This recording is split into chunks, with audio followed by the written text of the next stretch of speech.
آج اس حوالے سے آپ کو ایک پیغام دینا ہے کہ 14 اگست آنے والا ہے اور الیکشن بھی قریب آنے والے ہیں۔ تو اب اللہ تبارک و تعالیٰ کی کلام پاک اور سیدنا فاروق اعظم رضی اللہ تعالی عنہ کی فرمان اور اسی طرح بانی قائد اعظم محمد علی جناح کی فرمان کا ذکر آپ کے سامنے میں کروں گا کہ آج اس شعر سے میں اپنے گفتگو کا آغاز کرتا ہوں اور پھر اسی شعر پر اس کا اختتام میں کروں گا۔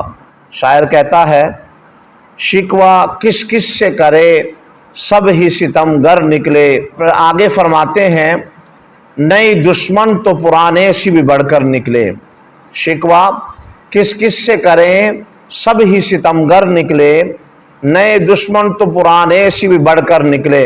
منزل مقصود تک پہنچنے کا صحیح طریقہ کیا ہے کہ ہم قائد کا انتخاب اچھا کریں، قائد کو چنیں اور قائد ایسا ہو جو واقعی اس پر قائد کا اطلاق صحیح ہو۔ ایک مثال اللہ تبارک و تعالی نے اپنے کلام پاک کے اندر سورہ بقرہ پارہ نمبر 2 کی آخری رکوع کے اندر بنو اسرائیل کا ذکر فرمایا کہ انہوں نے اپنے نبی حضرت سیدنا شمویل علیہ السلام سے عرض کی کہ اے ہمارے نبی، آپ ہمارے لیے بادشاہ کا انتخاب کریں۔ تو سیدنا شمویل علیہ السلام نے اللہ تعالیٰ کے حکم سے طالوت کو بادشاہ مقرر فرمایا۔ تو جب بادشاہ مقرر کر لیا گیا اللہ تعالیٰ کے حکم سے، تو بنی اسرائیل نے کیا اعتراض کیا، وہ اعتراض آپ سمجھے۔ انہوں نے جو اعتراض کیا، انہوں نے کہا کہ نہ تو یہ شاہی خاندان سے ہے اور نہ ہی اس کے پاس مال و دولت ہے۔ یعنی ان کا اعتراض آج کے لوگوں کے اعتراض کے مطابق ہے۔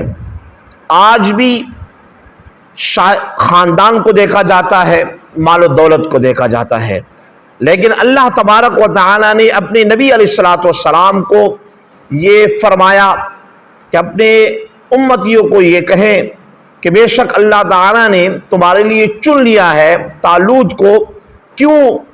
اس کی وجہ کیا ہے کہ ان اللہ اصطفاہ علیکم وزادہ بسطۃ فی العلم والجسم، کہ وہ علم اور جسم سے مراد اس کا فیصلہ اور وہ فیصلہ کرنے میں جو ہے پختہ ہے، فیصلہ کرنے کی اس کے اندر طاقت ہے۔ اللہ تبارک و تعالی نے بالکل جو ہے اس بات کو مسترد کر دیا کہ شاہی خاندان اور مال اور شاہی خاندان کی کوئی وقت نہیں ہے، بلکہ کیا ہے، علم اس کو مقدم رکھا جائے گا۔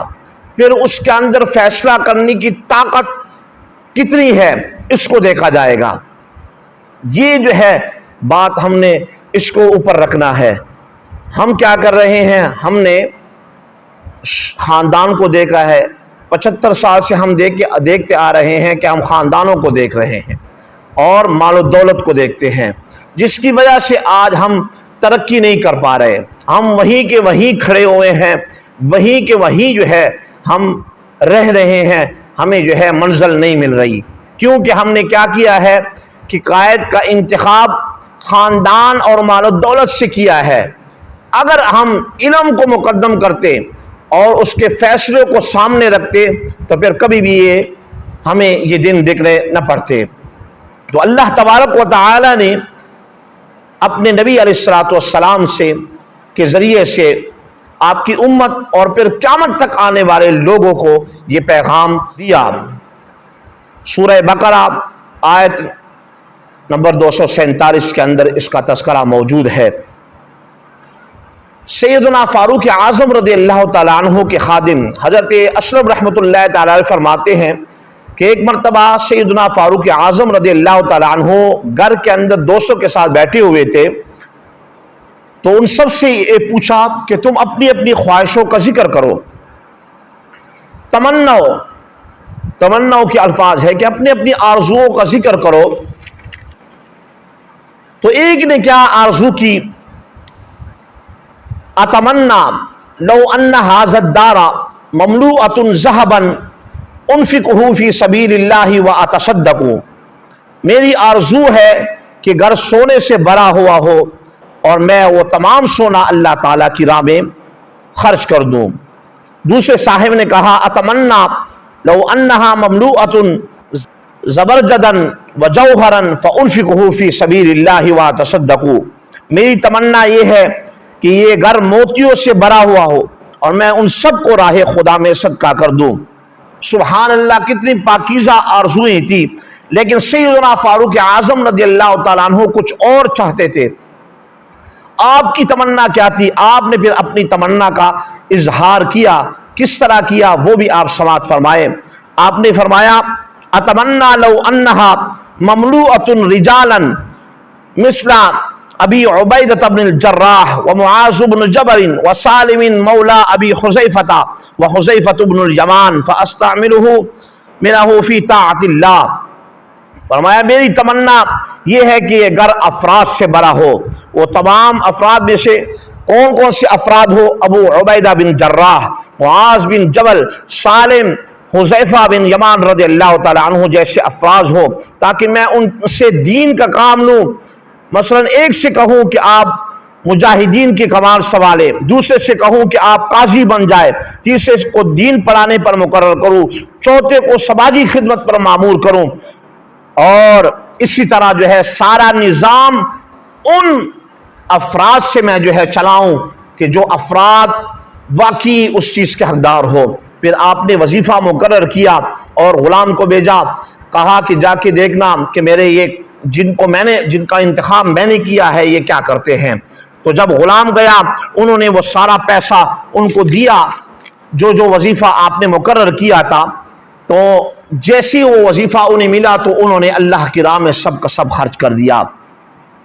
یہاں سے کیا جو ہے سیدنا فاروق اعظم رضی اللہ تعالیٰ عنہ نے فرمایا، آج یہ روتے ہیں نا کہ ہمارے قائد بڑے اعلیٰ ہے، قائد بڑے اعلیٰ ہے، لیکن یہ بھی تو دیکھیں نا کہ قائد نے انتخاب کن کا کیا ہے؟ قائد نے انتخاب کیا کیا ہے؟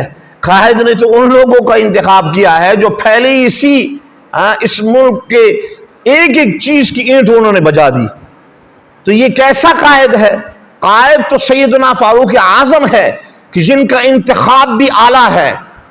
ایسا قائد ڈھونڈو نا کہ جن کا انتخاب اعلیٰ ہو، جو واقعی قائد بنانے کے قابل ہو، لیکن ہم نے ایسا قائد نہیں ڈھونڈا، ہم نے ایسا قائد نہیں ڈھونڈا۔ وہ شعر اب دوبارہ سنیں کہ شکوہ کس کس سے کرے سب ہی ستم گر نکلے، نئے دشمن تو پرانے سے بھی بڑھ کر نکلے، یعنی جس نئے دشمن کا ہم نے انتخاب کیا وہ اس سے بھی بڑھ کر ہمیں نظر آیا۔ تو کیا ہے؟ قائد اگر اعلیٰ ہو تو پھر اس کی قیادت بھی اعلیٰ ہوگی، اور اگر قائد اعلیٰ نہیں ہے تو پھر اس کی انتخاب بھی اعلیٰ نہیں ہوگی۔ قائد اعظم محمد علی جناح رحمت اللہ تعالی علیہ نے کیا فرمایا تھا؟ 11 جولائی 1946 کو حیدرآباد کے ایک عام جلسے کے اندر آپ نے یہ فرمایا تھا، ہمارے قائد اعظم محمد علی جناح رحمت اللہ تعالی علیہ نے فرمایا تھا کہ میری یہ نصیحت ہمیشہ اس کو باندھ کے رکھنا کہ اپنے لیڈروں کے انتخاب میں ہمیشہ احتیاط کرنا، اپنی لیڈروں کے انتخاب میں ہمیشہ احتیاط کرتے رہنا، کیونکہ آدھی جنگ جو ہے بندہ اچھے لیڈر کے انتخاب سے جیت جاتا ہے، کیونکہ آدھی جنگ بندہ لیڈر کے اچھے انتخاب سے ہی بندہ جیت جاتا ہے۔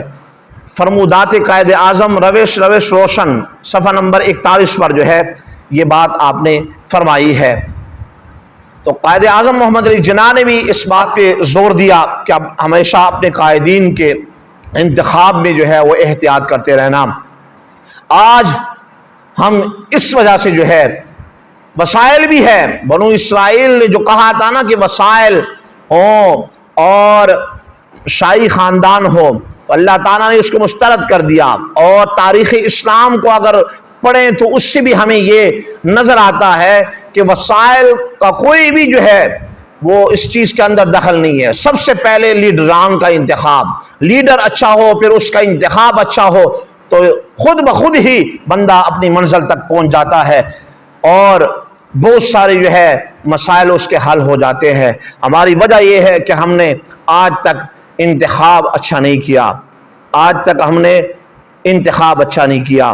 اس لیے آخر میں اس شعر سے پھر اپنے اس بات کا اختتام کروں گا کہ شکوہ کس کس سے کریں سب ہی ستمگر نکلے، شکوہ کس کس سے کرے سب ہی ستمگر نکلے، نئے دشمن تو پرانے سے بھی بڑھ کر